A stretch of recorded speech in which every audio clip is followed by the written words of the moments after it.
feewi mi salmini bandiraɓe yeeɓoɓe men eɗen jafnoɓe kadi kala ko ɓe keeɓi hen ko kalduɗa ngakka welde ɓe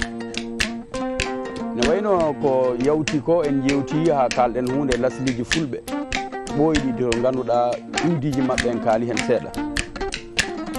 hande noon eɗen jewta yewtere nde ganduɗa mbeɗa heewi wiide Fouta yuman pulagu meɗen ƴeewa beel ma en jaltin dalil o Fouta yuman pulagu Fouta woni yummun pulagu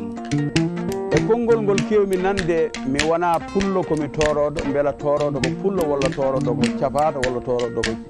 jolfo min mi wona toroɗo komi gawlo eyyi bisimilla mi wona pullo mi wona toroɗo komi gawlo eyyi ɗon kadi foof ma ƴeew belma en taw beela dalilu no woodi Allah waɗi eɗen jogui taniraɓe tato e nder Fouta ɓe ganduɗa pulagu foof kamɓe goni jinnaɓe mumen yoga koye ɓen ƴeewaten hono ɓe cardi pulagu ngu ɓe dañoye leyɗele goɗɗe ɗe gona Fouta tawi ko Fouta wono lasi laamu leydi mabɓe eɗen jogui taniraɓe tato min nanani ɗo eɗen joguino mamiraɓe tato eyyi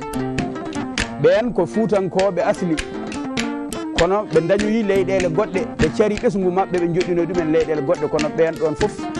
a tawat koye Fouta mawdi ɓe jeeya hen goto wiyete ko Boɗowal Makam goɗɗo o wiyete ko Dialiga Makam goɗɗo o wiyete ko Boɗowal Makam Boɗowal Makam Dialiga Makam Mbolu Makam e Mbolu Makam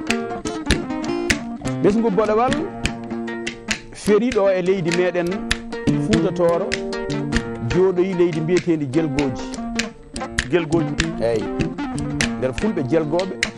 ɓe laamoyima toon woɓɓe ɓe periɗo e nder leydi Fouta Tooro jooɗi Masina woɓɓe jeehi Fouta Jalon fof koye nder leydi Fouta Tooro beela ma taarih hollu en hono ɗum woniri peccen ɗum ina waɗi tubako goto biyeteɗo Robert Carneveu on windi e taarih biyeteɗo taarih liptako Robert Carneveu Robert Carneveu windi deftere wotere wiyetede l'histoire Liptako e Liptako tome 1 biyeteɗo René Caillé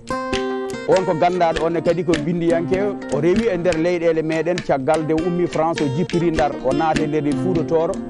o yeehi en fecciti leydi men Gadiaga o naato e leydi Masina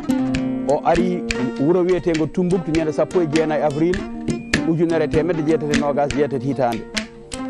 hawrude laamu Sékou Amadou Dali duuɓi sappo